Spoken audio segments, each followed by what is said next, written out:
नमस्कार प्यारे भाइयों बहनों और बच्चों। देखिए, श्री कृष्ण भगवान श्रीमद् भगवत गीता के 16 अध्याय में और श्लोक 20 में आसुरी प्रवृत्ति के ही बारे में बता रहे हैं। आसुरी प्रवृत्ति कौन है? जो अधमी है, धर्म नहीं करता, जो पुण्य नहीं करता, जो किसी के ऊपर दया नहीं करता, वो कौन है? आदमी है। तो जो ये अध्याय 16 है, इसको पुरुषोत्तम योग कहा गया है। इसमें भगवान श्री कृष्ण अर्जुन को आदमी लोगों के ही बारे में बता रहे हैं और वे उनके साथ क्या करते हैं ये भी बता रहे हैं। तो आदमी लोगों के बारे में उन्होंने बताया कि वे भगवान में विश्वास नहीं करते, बल्कि अहिंसा वगैरह में उनका विश्वास होता है। तो श्री कृष्ण भगवान इस श्लोक में बता रहे हैं, आसुरी योनि मान पन्ना मूढ़ा जन्नी माम प्राप्य कौन्तेषु ततो यान ये धमाम गति। कहता है जो आदमी लोग हैं उनकी गति क्या होती है? उनकी गति नरक की गति होती है। वे खराब योनि में बार बार जन्म लेते हैं। कहते हैं, हे अर्जुन, वे मूढ़ मुझको न प्राप्त होकर ही जन्म में आसुरी योनि को प्राप्त करते हैं। जो चक्र है इसमें फंसे रहते हैं, बार बार पृथ्वी पर आते हैं जाते हैं। क्यों? मूढ़ हैं, मूर्ख हैं, उन्हें भगवान को कुछ नहीं समझते। ये इतना ब्रह्मांड सृष्टि अपने आप थोड़ा चल रही है, इसको कोई चलाने वाली शक्ति है, लेकिन वे उस शक्ति में विश्वास नहीं करते।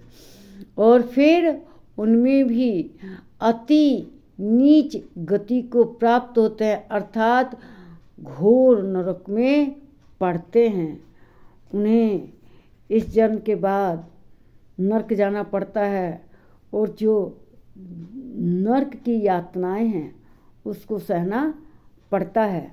वे कहते हैं कि जो कुकर्म करते हैं, कुकर्म मतलब गलत कार्य है, जो भगवान को प्राप्त, भाई गलत कार्य करेंगे तो भगवान तो प्राप्त होंगे नहीं हैं। बहुत योगी पुरुष भगवान को प्राप्त होते हैं, और जब वो भगवान को प्राप्त नहीं होते मूर्ख लोग, तो क्या होता है? भगवान उन्हें बार बार इस पृथ्वी पर अपने कर्मों को भोगने के लिए भेजते हैं।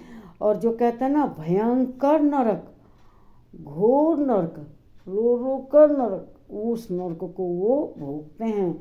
इसलिए हमें भगवान में अपना ध्यान लगाना चाहिए, भगवान की शरण में रहना चाहिए, हमें आस्तिक होना चाहिए, हर पहलू में सकारात्मक होना चाहिए। जीवन में अगर हम कोई कार्य शुरू करते हैं तो उसके प्रति अपना सकारात्मक दृष्टिकोण रखें।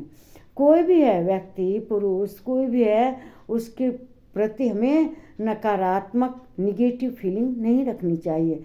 हमेशा हमें पॉजिटिव होना चाहिए। देखिए, हम कोई कार्य शुरू करते हैं तो हम पॉजिटिव भाव से ही ना काम शुरू करते हैं। हम ये नहीं ना सोचते कि ये काम नहीं होगा। क्यों? क्योंकि वो काम तो होना ही है।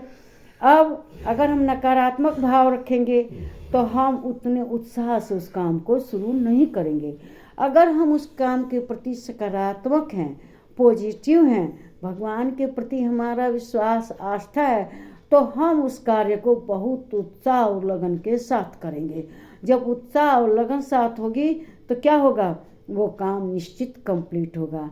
देखिए, कोई बच्चा दिन रात पढ़ता है, तो अगर वह सकारात्मक, हाँ yes I can do it, मैं इसको कर सकता हूँ, इस फीलिंग से करेगा तो निश्चय ही कामयाब होगा। और जो रो कर निराश मन से करेगा वो क्या होगा? डिप्रेशन में चला जाएगा, तो उससे उसका और भी नुकसान होगा। हमेशा जीवन में सकारात्मक रहो, ऊर्जावान रहो, भगवान में आस्था रखो। यही अपने जीवन का सिद्धांत अगर हम बना लेते हैं तो जीवन सफल हो जाता है। एक से एक गरीब आदमी को मेहनत के बल पे मजदूरी करते हैं, बच्चों को पढ़ा लिखा कर अफसर बना देते हैं। मजदूरी करने वाले उनके बच्चे अफसर हो जाते हैं, लेकिन वो अपना काम नहीं छोड़ते। कहते हैं इसी काम के बोल पर तो हमने बच्चों को पढ़ा के अफसर बनाया, नहीं छोड़ते भी लोग। तो इस तरह से मेरे विचारों से आप सहमत हैं तो इस चैनल को सब्सक्राइब कीजिए। नमस्कार मेरे प्यारे भाइयों, बहनों और बच्चों।